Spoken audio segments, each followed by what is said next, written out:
সম্মানিত তাওহীদি জনতা এবং সাংবাদিক বৃন্দ এবং প্রশাসনের বাইরা, এই দেশের অধিবাসী আমরা এই বাংলাদেশের সার্বভৌমত্ব রক্ষা করার জন্য আমরা জনগণ হিসাবে আমরা আমাদের জানমাল সবকিছু বিসর্জন দিয়ে থাকি। কিন্তু বড় দুঃখ এবং পরিতাপের বিষয় হলো, যে রাষ্ট্রের জন্য আমাদের জানমাল আমরা বিসর্জন দেই, এই রাষ্ট্রের সম্পদ আমরা ভোগ করতে পারি না। এর চাইতে বড় লজ্জাজনক বিষয় বাংলাদেশের জমিনে আর কিছু হইতেই পারে না। আপনারা দেখেন আমাদের বাগান, ওইদিকে অপোজিট সাইডে আমাদের বাগান, আজ থেকে না 20 বছর আগে লেবুর বাগানে যে পরিমাণ লেবু আসতো, এই মুহূর্তে এই পরিমাণ লেবু আসে না।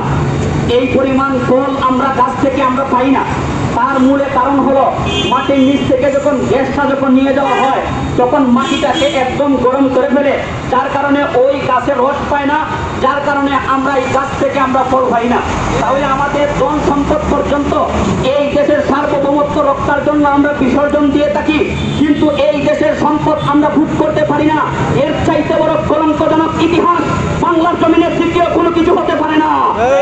আমরা দেশের সমস্ত জনগণকে আমরা আহ্বান করব, বিশেষ করে বাহুবল থানার আমরা যারা জনগণ আছি, আমরা যার যার জায়গা থেকে আমরা প্রতিবাদের আওয়াজ আমরা উঁচু করি।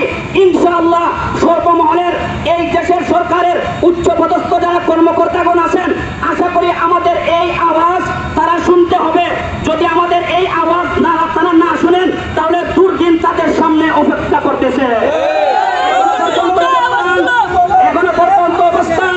এখনো পর্যন্ত আমাদের অবস্থান সম্পূর্ণ শান্তপ্রিয় অবস্থায় আছে। এখনো পর্যন্ত অশান্তির অবস্থায় আমাদের অবস্থান যায় নাই।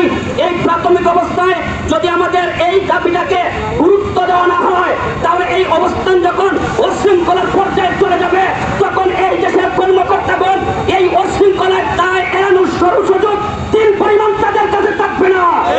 এই উচ্ছৃঙ্খলা 100% দায় তাদের উপরে থাকবে। কেন? এই দেশের জনগণ ন্যায্য অধিকারের দাবি যখন করেছিল, তখন এই ন্যায্য অধিকারের গুরুত্ব কেন তোমাদের কাছে রয়ে নাই? কেন এই অধিকারের গুরুত্ব তোমরা চাও নাই? এই কারণে এই দায়ভার তাদের উপরে থাকবে। এই দায়ভার তাদের উপরে যাওয়ার আগে আমরা সংকেত দিতেছি, রেড সিগন্যাল দিতেছি, অতি সত্বর আমাদের দাবি মেনে নেন। আমাদের বাহুবল নবীগঞ্জে ঘরে ঘরে এই গ্যাস চালু করে দেওয়ার সর্বাত্মক ব্যবস্থা আপনারা গ্রহণ করেন, নাহলে যার যার অবস্থান থেকে আপনারা কোনোভাবেই নিরাপদে থাকতে পারবেন না।